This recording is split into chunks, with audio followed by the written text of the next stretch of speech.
السلام عليكم ورحمة الله وبركاته. الحمد لله رب العالمين والصلاة والسلام على سيد المرسلين وعلى آله وأصحابه أجمعين. قال الله تعالى في القرآن الكريم والفرقان الحميد: أعوذ بالله من الشيطان الرجيم. بسم الله الرحمن الرحيم. إن أول بيت وضع للناس للذي ببكة مباركا وهدى للعالمين. قال نبينا محمد رسول الله صلى الله عليه وسلم: وفد الله ثلاث: الحاج والأمار والغازي. اللهم صل على سيدنا محمد وعلى آل سيدنا محمد وأنزله المقعد المقرب عندك يوم. அல்லாஹுவின் திருப்பெயர் போற்றி அன்னலம் பெருமானார் முஹம்மது ஸல்லல்லாஹு அலைஹி வஸல்லம் அவர்களுடைய துஆவையும் வழிகாட்டுதலையும் வேண்டி அன்னாரை பின்பற்றிய சஹாபாக்கள், நல்லோர்கள், சுஹதாக்கள், சாலிஹீன்கள், குறிப்பாக அல்லாஹுவின் ஆலயமாம் காபத்துல்லா ஷரீஃபை காணுவதற்காக வேண்டி பயணத்தை உறுதிப்படுத்தி கொண்டிருக்கிற நிலையிலே வந்திருக்கக்கூடிய நம்முடைய ஹாஜிமார்கள், ஹாஜாக்கள் எல்லோரின் மீதும் எல்லாம் வல்ல அல்லாஹுவின் அன்பும் அருளும் என்றும் நிறைவாக வந்து சேரட்டுமாக. அல்லாஹுவின் அருளால் புனித இல்லமாம் காபத்துல்லாவை உம்ரா என்கின்ற புனித பயணத்தின் வழியாக நாம் சந்திக்க போகிறோம். அதே போன்று பூமியில் ஆகச்சிறந்த இடமாக இருக்கக்கூடிய இந்த உலகத்தை யாருக்காக வேண்டி அல்லாஹ் படைத்தானோ அந்த அருமை நாயகம் முஹம்மது ரசூலுல்லாஹி ஸல்லல்லாஹு அலைஹி வஸல்லம் அவர்கள் துயில் கொள்ளக்கூடிய மதீனா நகருக்கு நாம் செல்ல இருக்கிறோம். அல்லாஹ் நம்முடைய பயணங்களை லேசாக்கி தருவானாக. எந்த விதமான இடைஞ்சல்களும் இடையூறுகளும் ஏற்பட்டு விடாமல் அல்லாஹ் பாதுகாப்பானாக. ஆரோக்கியமாக இங்கிருந்து சென்று ஆரோக்கியமான முறையிலே நல்லமல்கள் செய்து அல்லாஹ்வின் அருளை பெற்று மீண்டும் மறுபடியும் ஆரோக்கியத்தோடு நம்முடைய தாயகம் திரும்புவதற்கு அல்லாஹ் தௌஃபீக் செய்வானாக. மாஷா அல்லாஹ், நீங்கள் தேர்வு செய்த நிறுவனமும் சிறந்த உம்ராவினுடைய சேவையை செய்து கொண்டிருக்கக்கூடிய நீண்ட கால அனுபவம் உள்ள நிறைய நூற்றுக்கணக்கான இந்த மாதிரியான ஹாஜிகளுடைய நன்மதிப்பை பெற்ற கிரசன்ட் ஹஜ் அண்ட் உம்ரா சர்வீஸை நீங்கள் தேர்வு செய்திருக்கிறீர்கள். உங்களுடைய பயணத்தையும் மிகச்சிறப்பாக, நேர்த்தியாக, மிகுந்த திட்டமிடுதலோடு அல்லாஹ் அமைத்துக் கொடுக்க வேண்டும் என்று ஆரம்பமாக உங்கள் எல்லோருக்காக வேண்டி நான் துஆ செய்து கொள்கிறேன். இதிலே 3 அம்சங்கள் இந்த உரையிலே உரையாக இருக்காது, சும்மா ஒரு உரையாடலாக இதை நாம் அமைத்துக் கொள்வோம். முதல் விஷயம் உம்ரா. உம்ரா என்றால் என்ன, அதனுடைய கிரியைகளுடைய அமைப்புகளை எப்படி செய்யணும். இரண்டாவது, நாம் போகக்கூடிய 2 முக்கியத்திற்குரிய நகரங்கள், புனிதத்தலமாக இருக்கக்கூடிய மக்கத்துல் முக்கர்ரமா, இரண்டாவது மதீனத்துல் முனவ்வரா. அல்லாஹ்வின் திரு ஆலயம் இருக்கக்கூடிய மக்கமா நகர், இரண்டாவது அண்ணல் பெருமான் ஸல்லல்லாஹு அலைஹி வஸல்லம் வாழக்கூடிய மதீனா நகர். இரு நகரங்களினுடைய முக்கியத்துவத்தை குறித்தும் அதனுடைய சிறப்புகளை குறித்தும் மேலோட்டமாக இன்ஷா அல்லாஹு தஆலா நாம் பார்க்க இருக்கிறோம். இந்த நிறுவனத்தினுடைய கூடுதல் சிறப்பம்சம் என்னவென்றால், 1வது நாள்ல இருந்து நீங்க திரும்பி ரிட்டர்ன் இங்க வந்து சேர்ற வரைய உங்களோடு ஒரு ஆலிம் பெருமகனார் இருந்து உங்களை வழிகாட்டிக்கிட்டே இருப்பாங்கன்றது கூடுதல் சிறப்பம்சம். உங்களுக்குரிய மார்க்க விவகாரங்களை சொல்லித் தருவதற்கு, உங்களுடைய கிரியைகளை வழிகாட்டுவதற்கு இமாம் உங்களை வழிநடத்த அதற்கான ஏற்பாட்டை நிறுவனமும் நிறுவனத்தினுடைய மரியாதைக்குரிய இந்த ஹஜ் சர்வீஸினுடைய நிறுவனரும் மரியாதைக்குரிய அண்ணன் அவர்கள், முபாரக் அண்ணன் அவர்கள் உங்களுக்காக ஏற்பாடு செய்திருக்கிறார் என்பது கூடுதலான சிறப்பாக இருக்கிறது. அல்லாஹ் அதையும் மிக நேர்த்தியான முறையிலே அமைத்துக் கொடுப்பதற்கு அல்லாஹ் தௌஃபீக் செய்வானாக. அன்பான ஹாஜிகளே, ஹாஜாக்களே, அல்லாஹ் நாடியவர்களுக்கு மட்டும்தான் இந்த பயணம் கிடைக்கும். அதை முதலில் நாம் உறுதி செய்து கொள்ள வேண்டும். உலகத்துல எத்தனையோ இடங்கள் இருக்குது, எத்தனையோ சுற்றுலா தலங்கள் இருக்குது, நம்ம மனசை ஈர்க்கக்கூடிய பல இடங்கள் இருக்குது. திரும்பி திரும்பி போகணும், குடும்பத்தோட போகணும் அப்படின்ற மாதிரியான இடங்கள் எல்லாம் நாம் வருஷத்துல ஒரு தடவையோ 2 தடவையோ பிளான் பண்றோம், போறோம், கொள்றோம். இந்த புனித பயணத்திற்கு மட்டும் அல்லாஹ் நாட வேண்டும், அவன் அழைக்க வேண்டும். அவன் அழைத்தாலும் அவன் நாடினாலும் மட்டும்தான் இங்கே செல்ல முடியும், இங்கே போக முடியும், இங்கே இறங்க முடியும், நல்லமல் செய்ய முடியும். அல்லாஹ் நாடினால் தான் அங்கே வர முடியும். அல்லாஹ்வின் அழைப்பு வந்தால் தான் அங்கே போக முடியும். இப்போ அல்லாஹ் நம்மளை எல்லாம் அழைச்சிருக்கான்றதை நம்புங்க.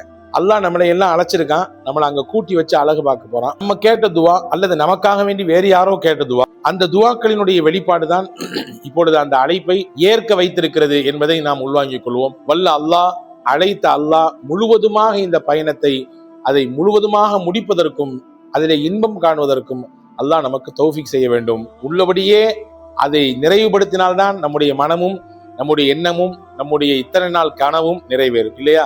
எனவே அன்பான ஹாஜிகளே, ஹாஜாக்களே, அல்லாஹ் நாடிய இந்த பயணத்தை மேற்கொள்ள போகிறோம். புனிதத்திற்குரிய 2 இடத்திற்கு போக போகிறோம். அல்லாஹ் அல் குர்ஆனிலே தன்னுடைய அத்தாட்சிகள் நிரம்பி வழியக்கூடிய இடம் என்கிறான். அல்லாஹ் தன்னுடைய அத்தாட்சிகள் எல்லாம் நிரம்பி வழியக்கூடிய இடம் என்ன, அதாவது ஃபீஹி ஆயாத்தும் பையினாத்தும் மகாம் இப்ராஹிம், அல்லாஹ்வுடைய தெள்ள தெளிவான அத்தாட்சிகள் நிறைய இருக்குது மக்கால. அதே மாதிரி மகாம் இப்ராஹிம் என்று சொல்லக்கூடிய இப்ராஹிம் அலைஹிஸ்ஸலாம் நின்ற அந்த கால் வைத்த பாதை, அந்த சுவடு அப்படியே இருக்குது என்று அல்லாஹ் ஜல்லஷானஹு தஆலா தன்னுடைய அருள்மலையிலே பட்டியலிடுகிறார். அல்லாஹ்வின் அருள் இறங்குகிற இடம் என்பது மட்டுமல்ல, அல்லாஹ்வின் அத்தாட்சிகளை பார்க்கக்கூடிய இடம். அங்கே சென்று பார்த்தால் நமக்கு அது கண்கூடாக புலப்படும். எனவே அந்த இடத்துக்கு நம்ம போறோம். வல்ல அல்லாஹ்வினுடைய ஆலயத்தை தவாப் செய்ய போறோம்.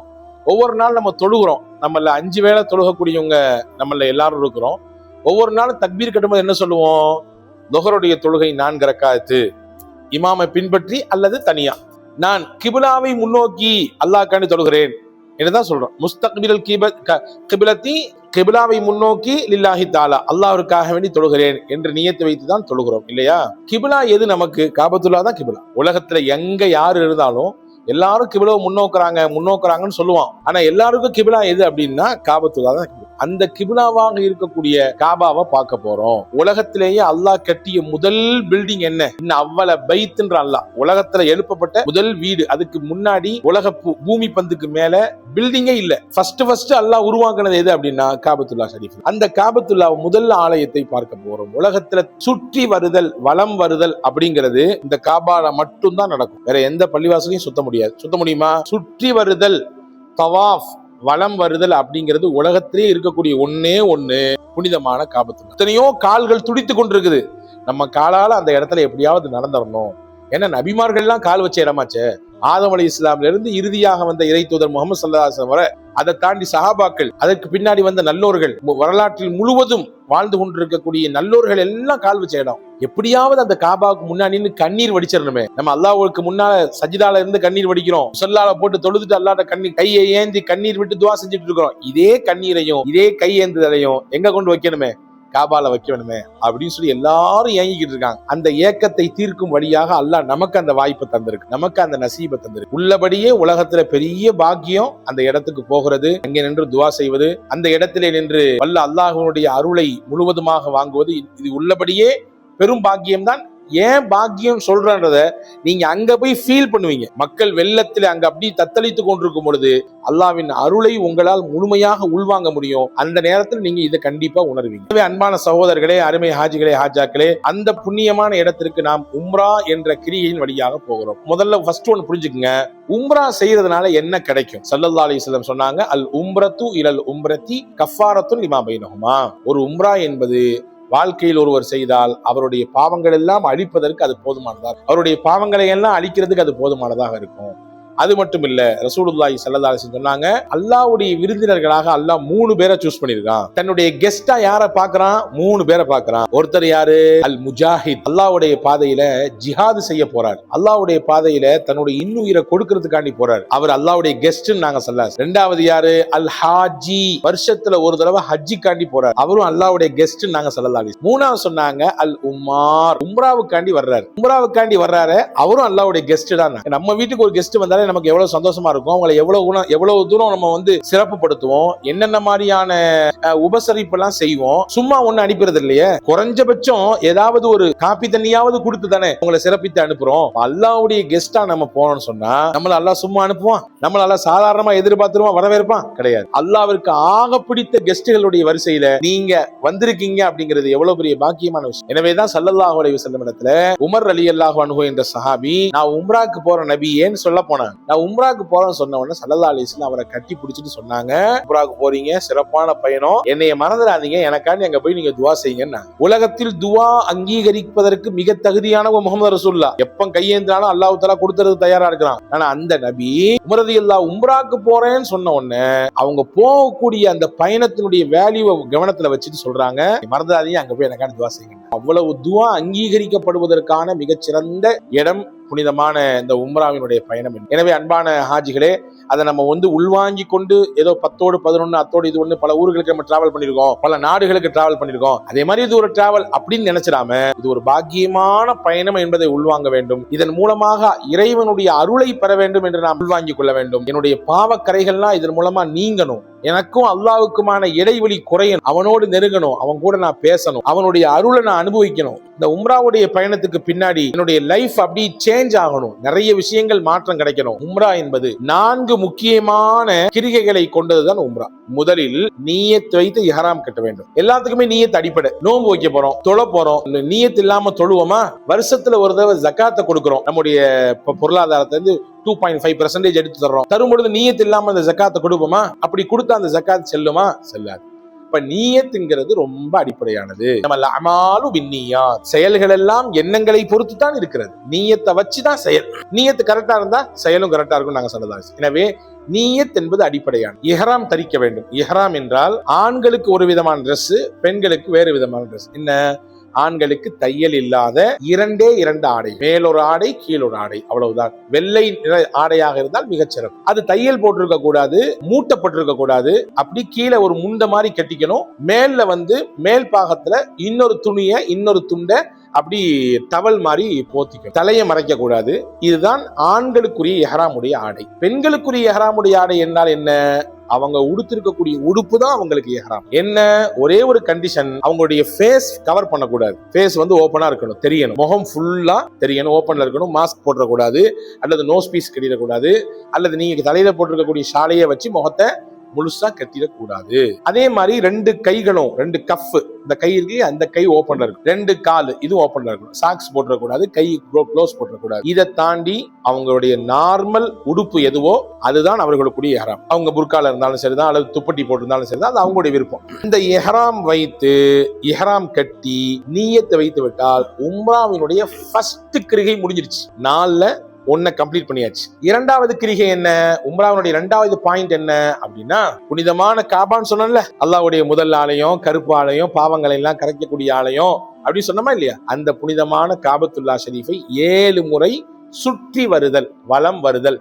அதுக்கு பேர் தான் தவாஃப் அப்படின்னு சொல்லுவாங்க. தவாஃப் என்றால் வலம் வருதல், சுற்றி வருதல் என்று பொருள். இத 7 முறை சுத்தி வந்தால் அது ஒரு தவாஃப். ஒரு இடத்துல இருந்து ஆரம்பிச்சு, ஒரு குறிப்பிட்ட இடத்துல இருந்து பாயிண்ட்ல இருந்து ஆரம்பிச்சு அப்படியே சுத்தி அந்த 4 கார்னரையும் தாண்டி மறுபடியும் அதே குறிப்பிட்ட பாயிண்ட்டுக்கு வந்துட்டா ஒரு சுத்து.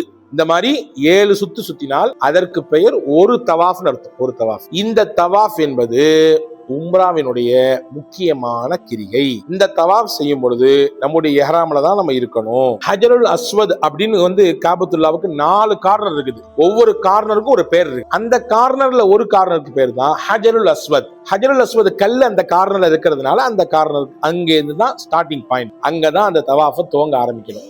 உங்களுக்கு அடையாளம் இருக்கும், பக்கத்துல கிரீன் கலர் சிக்னல் இருக்கும். அதே மாதிரி அந்த இடத்துல மக்கள் எப்போதுமே மொச்சிக்கிட்டு இருப்பாங்க, கூட்டம் அப்படியே அலமோதிக்கிட்டு இருக்கும். அதெல்லாம் பார்த்தாலே உங்களுக்கு இந்த விஷயம் ஞாபகத்துக்கு வந்துடும். இதுதான் தவாஃபை துவங்கக்கூடிய இடம் அப்படின்றது. அந்த இடத்துல இருந்து பிஸ்மில்லாஹி அல்லாஹு அக்பர் என்று சொல்லிட்டு துவங்கக்கூடிய அந்த தவாஃப் அப்படியே அடுத்த கார்னரு, 3வது கார்னரு, 4வது கார்னர், மறுபடியும் அதே நம்ம துவங்கின இடத்துக்கு வந்தா ஒரு சுத்து. இந்த மாதிரி 7 சுத்து. இஹ்ராம் கட்டியாச்சு, நிய்யத்து வச்சாச்சு. இப்ப அல்லாஹு அக்பர் சொல்லி லுஹருடைய தொழுகை 4 ரக்காத் இமாமை பின்பற்றி கிப்லா முன்னோக்கி அல்லாஹ்க்கான தொழுகிறேன் நிய்யத்தை வச்சு தக்பீர் கட்டிங்க. அடுத்து என்ன செய்வீங்க? நீங்க சனா ஓதுவீங்க. தனியா தொழுதா சனாவை ஓதி முடிச்சு அதுக்கு என்ன செய்வீங்க? சூரா ஃபாத்தியா ஓதுவீங்க. அதுக்கடுத்து என்ன செய்வீங்க? அடுத்து துணை சூரா ஓதுவீங்க. இது முறை. அதே மாதிரி இப்போ நம்ம இஹ்ராம கட்டிட்டோம், நிய்யத்து வச்சிட்டோம், அடுத்து என்ன செய்யணும்? அது ஒரு அமல் இருக்கு. என்ன அமல்? அதுதான் தல்பியா. தல்பியா என்ற ஒரு அமலை செய்யணும். நிறைய தல்பியானா என்ன? ஒண்ணுமில்லை. லப்பைக் அல்லாஹும்ம லப்பைக், லப்பைக் லா ஷரீக லக லப்பைக், இன்னல் ஹம்த வன் நிஅமத லக வல் முல்க் லா ஷரீக். இதுக்கு பேர் தான் தல்பியான்னு சொல்லுவோம். நீங்க எல்லாருமே அனைமா நீங்க உங்கள சில பேர் மனப்பாடம் பண்ணிருக்கலாம். இல்லாதவங்க கூட ஒண்ணும் பிரச்சனை இல்லை, உங்களுக்கு சின்ன ஒரு கையேடு கொடுப்பாங்க, ஒரு சின்ன கைடு. அதுல இது கண்டிப்பா இருக்கும். அதை பார்த்து கூட நீங்க என்ன செஞ்சுக்கலாம், படிச்சுக்கலாம். 1க்கு 10 தடவை நீங்க சொல்றீங்கன்னா ஆட்டோமேட்டிக்கா மனப்பாடம் ஆயிடும். இஹ்ராம் கட்டி நிய்யத்து வச்ச பின்னாடி செய்யக்கூடிய முக்கியமான அமல் என்ன? இந்த தல்பியாவை சொல்லிக்கிட்டே இருக்கும். யா அல்லாஹ் நான் வந்துட்டேன், நான் வந்துட்டேன். அதான் அர்த்தம் அதற்கு. நீ கூப்பிட்டே நான் வந்துட்டேன், நீ கூப்பிட்டே நான் வந்துட்டேன், நீ கூப்பிட்டே நான் வந்துட்டேன், உனக்கு இணையே கிடையாது. அதே மாதிரி 2வது தவாஃப செஞ்சு முடிச்சோம். தவாஃப்ல என்ன செய்யணும்? 3வது கலிமா நம்ம எல்லாத்துக்குமே தெரியும். சுப்ஹானல்லாஹி வல்ஹம்துலில்லாஹி வலா இலாஹ இல்லல்லாஹு வல்லாஹு அக்பர் வலா ஹவுல வலா குவத்த இல்லா பில்லாஹில் அலில். இதான் 3வது கலிமா. இந்த கலிமாவை தவாஃப்ல சொல்லிக்கிட்டே இருக்க வேண்டியது. சுத்த சொன்னல காபாவை எவ்வளவு நேரம் நீங்க சுத்துறீங்களோ அவ்வளவு நேரமும் எதை மட்டும் சொல்லினா போதுமானது? இந்த கலிமா, 3வது கலிமா மட்டும் சொல்லிக்கிட்டா போதுமானது. இது போக சில துவாக்கள் இருக்குது, தெரிந்தவர்கள் அதை படித்துக் கொள்ளலாம். இல்லாத பட்சத்தில் இந்த துவாவே மாஷா அல்லாஹ் போதுமானது. அதுக்கு அடுத்து போகணும், 2 ரக்காத் தொழுகணும். தொழுது முடிச்சுட்டு அல்லாஹ்ட்ட துவா செய்யணும். யா அல்லாஹ், இந்த உம்ராவினுடைய கிரியைக்கு என்னை அழைச்சிட்டு வந்த புனிதமானவனுடைய ஆலயத்துல என்னை சுத்த வச்சுட்ட தவாஃப், இப்ப நான் அதை முடிச்சுட்டேன். அல்லாஹ்வின் அருளால் அல்லாஹ்வே இன்னும் மிச்சம் 2 கிரிகை இருக்குது, அதையும் செய்யறதுக்கான அந்த உடல் தாக்கத்தை, சக்தியை நீ கொடு. எனக்கு ஆரோக்கியமா இன்னும் அடுத்தடுத்த கிரிகைகளை முடிக்கணும். இன்னும் எப்படி நாங்க இங்க உட்கார்ந்து அல்லாஹ்வுடைய உன்னுடைய அருளை பெற்ற இடத்துல உட்கார்ந்து இருக்கோமோ இந்த மாதிரி எங்களுடைய சொந்தம் பந்தம், எங்க குடும்பத்துக்காரங்க, எங்க நண்பர்கள் எத்தனையோ பேர் சொல்லி விட்டாங்க துவாவுக்காண்டி, எல்லாத்துக்கும் அந்த நசீபை கொடு அப்படின்னு என்னென்ன துவாலாம் கேட்க முடியுமோ கேட்டுக்க வேண்டியது. ரசூலுல்லாஹி ஸல்லல்லாஹு அலைஹி வஸல்லம் சொன்னாங்க, மாஉ ஸம்ஸம லிமா ஷுரிபலா. எந்த நியத்துல, எந்த எண்ணத்துல குடிக்கப்படுதோ அந்த நியத்தை அல்லாஹ் தஆலா கபூல் செய்வான். அதுல எந்த மாற்று கருத்துமே இல்ல. நீங்க உள்ளபடியே ஆழமான எண்ணத்தோடு அந்த ஜம்சம் தண்ணீரை நீங்க குடிச்சீங்கன்னா அல்லாஹ் நிச்சயமா உங்களுடைய எண்ணங்களை நிறைவேற்றி கொடுப்பான். இதுக்கு எக்கச்சக்கமான வரலாறுகள் இருக்குது. என்ன காரியங்கள் நினைச்சாலும் அந்த தண்ணியை குடிக்கும் பொழுது 100% எண்ணத்தோடு நீங்கள் குடித்தால் நிச்சயம் நடக்கும்.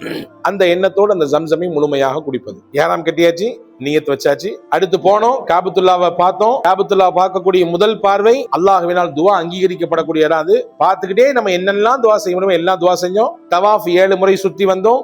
அதுக்கடுத்து தொழுனோம். தொழுது முடிச்சு ஜம்சம் தண்ணி குடிச்சோம். குடிச்சு முடிச்சுட்டு அடுத்து எங்க போறோம்? 3வது பாயிண்ட், உம்ராவினுடைய 3வது பாயிண்டை செய்ய போறோம். அது என்னது? அதுதான் சஃபா மர்வா. ஹாஜர் அம்மா ஓடினாங்கல்ல, இப்ராஹிம் இஸ்மாயில் அலைஹிஸ்ஸலாம் அந்த சின்ன குழந்தைய பக்கத்துல போட்டுட்டு என்ன செஞ்சாங்க? தண்ணிக்காக வேண்டி அங்கிட்டு இங்கிட்டு ஓடினாங்க இல்லையா? அந்த இடம் தான் சஃபா அப்படிங்கிறது. ஒரு சின்ன மலை, மர்வா அப்படிங்கிறது ஒரு மலை. இந்த மலையிலிருந்து ஆரம்பிச்சு அந்த மலைக்கு போனா ஒரு ரவுண்ட், ஒரு சுத்து. மறுபடியும் அந்த மலையில ஆரம்பிச்சு இந்த மலைக்கு வந்தா இன்னொரு சுத்து. மறுபடியும் இந்த மலையில இருந்து அந்த மலை. இப்படி இங்கிருந்து அங்க, அங்கிருந்து இங்க, இங்கிருந்து அங்க, அங்கிருந்து இங்க, இப்படி 7 முறை என்ன செய்யணும்? நடக்கணும். பெண்களாக இருந்தால் நார்மலா நடந்தா போதுமானது. ஆண்களாக இருக்கும் பட்சத்தில் அந்த குறிப்பிட்ட ஒரு இடத்தில் மட்டும், அங்கே வந்து அதற்கான சிக்னல் இருக்கும், அதற்கான அடையாள குறியீடு, அந்த இடத்துல மட்டும் ஆண்கள் கொஞ்சம் தோலை அசைத்து கொஞ்சம் உங்களால முடியுமானால் என்ன செஞ்சுக்கலாம்? ஓடுற மாதிரி ஒரு அமைப்பை வச்சுக்கலாம் இன்ஷா அல்லாஹ். இப்படி போயிட்டு அங்கேருந்து இங்க வந்து, இங்கேருந்து அங்க போய் இப்படி 7 ரவுண்ட் முடிச்சுட்டா உம்ராவினுடைய 3வது கிரியை முடிஞ்சு போச்சு. முக்கியமான இடம், துவா கபூலியத்தாகக்கூடிய இடங்கள்ல இந்த சஃபாவும் மருவாவும் முக்கியமானது. ஏன்னா திருக்குர்ஆன் சொல்லுது, இன்ன சஃபா வல் மர்வா மின் ஷஆஇரில்லாஹ். அந்த வார்த்தையை அப்படியே குர்ஆன்ல அல்லாஹ் பதிவு செய்றான். சஃபாவும் மர்வாவும் அல்லாஹ்வுடைய அடையாள சின்னங்களில் கட்டுப்பட்டது. அல்லாஹ்வுடைய அடையாள சின்னங்கள் என்று அல்லாவே சொன்னான்னா அந்த இடம் எவ்வளவு பவர்ஃபுல்லான இடமா இருக்கும். அல்லாஹ் தன்னுடைய அடையாள சின்னங்களுடைய பட்டியல்ல முதன்மையா மக்களை வைக்கிறான். இதை அந்த இடத்துல சும்மா பேசிட்டு போகாதீங்க, அல்லது சும்மா நடந்து போகாதீங்க. திக்ர் சொல்லுங்க, இஸ்திக்ஃபார் செய்யுங்க, அல்லாஹ்ட்ட தஸ்பீஹ் செஞ்சுட்டு போங்க அப்படின்னு சொல்லி தர்றாங்க. முடிஞ்ச அளவுக்கு அந்த சஃபா மருவாவினுடைய அந்த சை என்று சொல்லக்கூடிய அந்த தொங்கோட்டத்திலும் கூட முடிந்த அளவுக்கு எப்படி தவாப் செய்யும் பொழுது யார்கிட்டையும் பேசாம திக்ரோட 3ஆம் கலிமாவோட நமக்கு தெரிஞ்ச துவாக்களோட நம்ம சுத்தி வந்தோமோ, அதே மாதிரி சஃபா மருவா போகும் பொழுதும் நம்ம துவாவோடு போகணும், இஸ்திக்ஃபார் செஞ்சுட்டு போகணும். முடிந்தால் நீங்கள் 2 விஷயம் சொல்லித்தரேன், அதை ஞாபகத்துல வச்சுங்க, அங்க போய் சொல்லுங்க. எல்லாருக்கும் தெரியும், ஒவ்வொரு பெருநாள் அன்னைக்கும் நம்ம தக்பீர் சொல்லுவோம் இல்லையா? தக்பீர் சொல்றோம். ஈதுல் ஃபித்ர், ஈதுல் அல்ஹா, யாக திருநாள், ஈகை திருநாள், 2 பெருநாளைக்குமே தக்பீர் சொல்றோம். எல்லாருக்கும் அந்த தக்பீர் மனப்பாடமாக கூட இருக்கும். அல்லாஹ் அக்பர், அல்லாஹ் அக்பர், லா இலாஹ இல்லல்லாஹு, அல்லாஹ் அக்பர், அல்லாஹு அக்பர், வலில்லாஹில் ஹம்த். இந்த தக்பீர் அங்க சொல்லலாம். எங்க? சஃபா மருவாவுக்கு இடையில கேப்ல நடந்து போகும்போது இந்த தக்பீரும் சொல்லலாம். பிளஸ் கூடுதலா என்ன சொல்லலாம்? 4வது கலிமாவை சொல்லலாம். லா இலாஹ இல்லல்லாஹ் வஹ்தஹு லா ஷரீக லஹுல் முல்க் வலஹுல் ஹம்த் யுஹ்யி வ யுமீத் பியதிஹில் கைர் வஹுவ அலா குல்லி ஷைஇன். மனப்பாடத்தில் இருந்தால் அதை சொல்லுங்கள், இல்லை என்றால் தக்பீர் சொல்லுங்க. இல்ல 2மே எனக்கு கொஞ்சம் பாரமா தெரியுது அப்படின்னா ஒன்னும் பிரச்சனை இல்ல, இஸ்திக்ஃபார் செஞ்சுட்டே போங்க, யா அல்லாஹ் என் பாவத்தை மன்னிச்சிருன்னு சொல்லிட்டே போங்க. அப்போ சஃபாவுல ஆரம்பிக்கிறோம், மருவாவுக்கு போறோம், ஒரு சுத்து. மருவான்ற மலையில ஆரம்பிச்சு மறுபடியும் சஃபாவுக்கு வந்தோம், 2வது சுத்து. மறுபடியும் சஃபால இருந்து ஆரம்பிக்கிறோம், மருவாவுக்கு போனோம், 3வது. மறுபடியும் மருவா டு சஃபா 4வது. மறுபடியும் சஃபா டு மருவா 5வது. மருவா டு சஃபா 6வது. 7வது சஃபால இருந்து எங்க போய் முடிச்சிருவோம்? மருவா. அவ்வளவுதான், முடிஞ்சிருச்சு. 4வது ஒன்னே ஒண்ணு இருக்குது, மிச்சம் ஒன்னே ஒண்ணு இருக்குது. அதை செய்யறதுக்கு முன்னாடி அல்லாஹ்வின் அருளால ஊர்ல இருந்து கிளம்பணும். நம்ம சொந்தத்துல தெரிஞ்சவங்கல எத்தனையோ பேர் இருக்காங்க. ஆனா அல்லாஹ் என்னைய நான்னா, எனக்கு வயசு கம்மி தான், எனக்கு வயசு கூட தான், நான்லாம் செய்ய முடியுமான்னு நினைச்சு யோசிச்சேன். என்னையால பக்கத்துல கூட நடந்து போக முடியாது.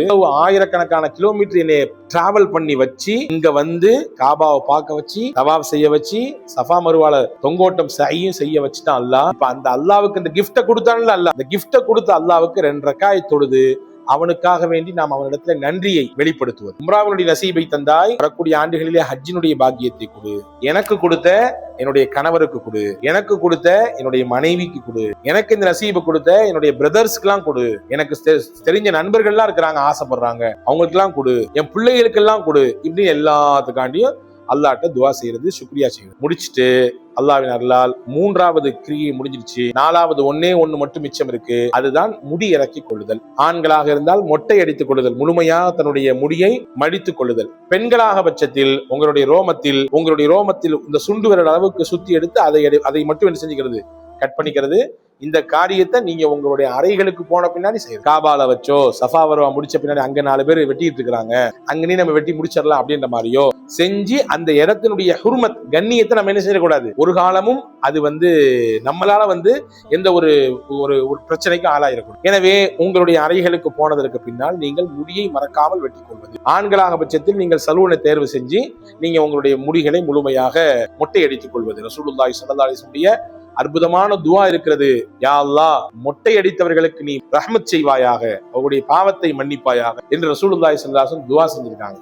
எனவே முடியை கத்தரித்துக் கொள்வதும் ஓகே தான், ஆனாலும் கூட முழுமையாக மொட்டை அடிப்பது அல்லாஹ்வின் திருத்துதருடைய முழுமையான துவாவுக்கு காரணமாக. எனவே அந்த விஷயத்தை நம்ம கவனத்துல கொள்ளும். இந்த 4 காரியத்தை அல்லாஹ்வின் அருளால் முடித்து விட்டால் உம்ரா என்ற அந்த கிரியை முடிஞ்சிருச்சு. அந்த உம்ரான்ற விஷயம், இந்த 4 காரியத்தை செஞ்சு முடிச்சிட்டோம்னா அல்லாஹ்வின் அருளால் உம்ரா முடிஞ்சிருச்சு. இதுக்கு அடுத்து மிச்ச நாட்கள் நீங்க இருப்பீங்க. அல்லாஹ்வின் அருளால் 10 நாட்கள் இருக்கலாம். இந்த 10 நாட்கள் மிச்சம் கூடுதலாக உங்களுக்கு உம்ரா செய்யற வாய்ப்பு அமையும். அதே மாதிரி அந்த இடத்துல இருக்கும் பொழுது ஒவ்வொரு தொழுகையும் அந்த குறிப்பிட்ட அந்த மக்காவினுடைய நாட்களை இருக்கும் பொழுது ஃபரதான தொழுகையை முடிந்த அளவுக்கு காபாவுக்குள்ள மஸ்ஜிதுல் ஹரமிலே தொழுவதற்கான முயற்சியை மேற்கொள்ளணும். ஏன்னா நீங்க உங்க ஊர்ல உங்க பள்ளிவாசல்ல தொழக்கூடிய தொழுகை ஒரு நன்மையை தரும் அப்படின்னா, அதே தொழுகை நீங்க மக்காவில ஹரம் ஷரீஃப்ல தொழுதீங்கன்னா 1,00,000 நன்மை தரும். ஃபஜர் தொழுகை உங்க ஊர்ல தொழுதீங்கன்னா, உதாரணத்துக்கு சொல்றேன், ஒரு நன்மைன்னா அதே ஃபஜர் தொழுகைய நீங்க காபத்துல்லாஹ்ல தொழுதீங்கன்னா 1,00,000 நன்மைன்னு அப்படி காமனா பார்க்க கூடாது.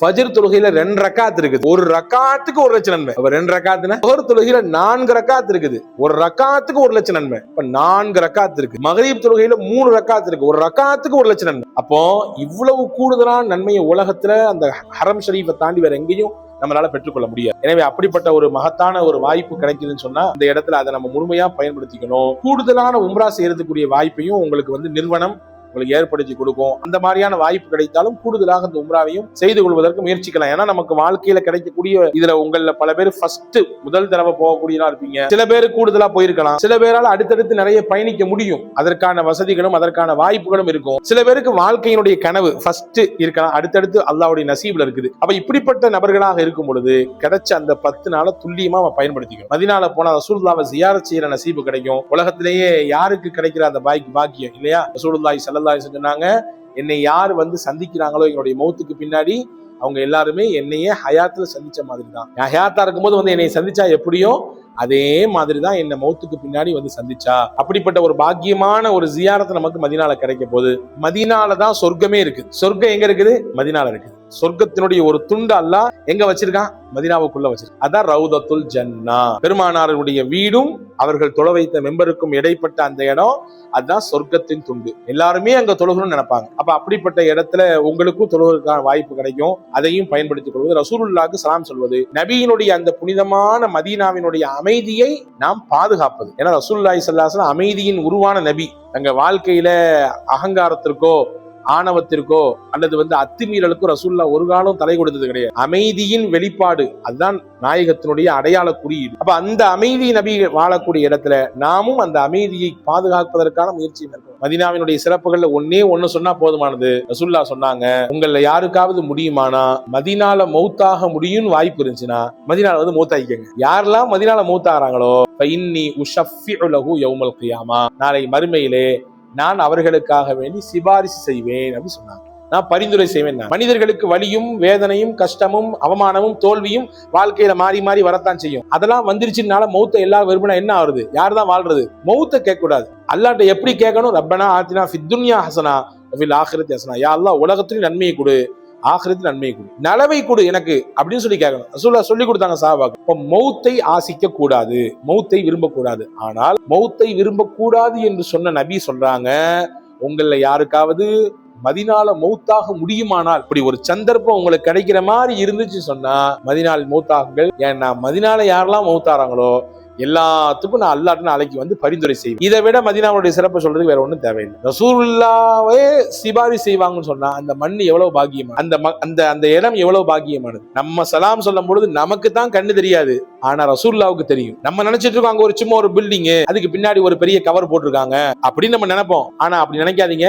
நபி நம்மளை பார்ப்பாங்க. லவ் எந்த அளவுக்கு இருக்குது, பிரிய எந்த அளவுக்கு உங்களுடைய கல்வில இருக்கு அப்படிங்கறத அல்லாஹ்வும் பார்ப்பான், அருமை நாயகம் முஹம்மது ரசூலுல்லாஹ் பார்ப்பாங்க. நல்லா புரிஞ்சுக்கங்க, ரசூலுல்லாஹ்வின் மீது நாம் வைக்கக்கூடிய நேசம். புனிதமான ரபியுல் அவ்வல் நீங்க போறீங்க, மாஷா அல்லாஹ், எல்லாத்துக்கும் அந்த வாய்ப்பு கிடைக்காது. நபி ஸல்லல்லாஹு அலைஹி வஸல்லம் பிறந்த மாசம் இது. அல்லாஹ்விடத்திலே ஒரு விஷயத்தை மட்டும் நீங்கள் உறுதியாக நம்பிவிட்டு போங்கள். யா அல்லாஹ், உன்னுடைய ஆலயத்திற்கு நான் வர்றேன். யா அல்லாஹ், என்னுடைய இந்த வருகையை நீ ஏத்துக்கணும். என் வாழ்க்கையில இதனால் நல்ல மாற்றத்தை தரணும். யா ரசூலுல்லாஹ், உங்களை பார்க்கறதுக்காண்டி நான் கிளம்பிட்டேன் என் வீட்டுல இருந்து. உங்களை பார்க்கணும், உங்க துவா எனக்கு வேணும். உங்களை எப்படி நான் இங்க பாக்குறேனோ அதே மாதிரி நாளைக்கு சொர்க்கத்திலையும் பார்க்கணும். நீங்க எங்கேயோ ஒரு இடத்துல, நான் எங்கேயோ ஒரு இடத்துல அப்படி மாதிரி ஆயிடக்கூடாது. எனவே நீங்கள் இந்த எண்ணத்தை மட்டும் உள்ளத்தில் தாங்கியவாறு உங்களுடைய பயணத்தை துவங்க வேண்டும். எல்லாம் வல்ல அல்லாஹ் நம்முடைய இந்த பயணத்தை பயனுள்ளதாக அமைத்து தருவானாக, பாக்கியம் நிறைந்ததாக அமைத்து தருவானாக. அல்லாஹ்வின் அருளையும் அல்லாஹ்வின் தூதர் அருமை நாயகம் ஸல்லல்லாஹு அலைஹி வஸல்லம் அன்பையும் ஷஃபாத்தையும் பெற்றுத் தருவதற்கு இந்த பயணத்தை அல்லாஹ் காரணமாக்குவானாக. உம்ராவை அல்லாஹ் நசீபை தந்தானோ, வரக்கூடிய ஆண்டுகளிலே குடும்பத்தோடு ஹஜ்ஜிக்கு வரக்கூடிய நசீபையும் அல்லாஹ் நாம் யாவருக்கும் வழங்கி அருள் புரிவானாக. நம்முடைய நிறுவனத்தினுடைய வழிகாட்டிகள், நிறுவனர்கள், இவர்கள் போட்டிருக்கக்கூடிய எல்லா ப்ரோக்ராம்ஸ் எல்லாம் உங்களுக்காண்டி பல திட்டங்கள் அவர்கள் இட்டிருப்பார்கள். அந்த திட்டங்களில் எந்த குளறுபடியும் ஏற்பட்டு விடாமல், எந்த இடைஞ்சல்களும் ஏற்பட்டு விடாமல், எந்த இடைச்சல்களும் ஏற்பட்டு விடாமல் அல்லாஹ் பாதுகாப்பாக அவர்களுடைய புரோகிராம்களையும் மிகச்சரியாக அமைத்துக் கொடுக்க வேண்டும் என்று அல்லாஹ்விடத்தில் இந்த நேரத்தில் துவா செய்து கொள்வோம். அல்லாஹ் தௌஃபீக் செய்வானாக. ஆமீன் ஆமீன். வாஹிர் தாவானா அல்ஹம்துலில்லாஹி ரப்பில் ஆலமீன். அஸ்ஸலாமு அலைக்கும்.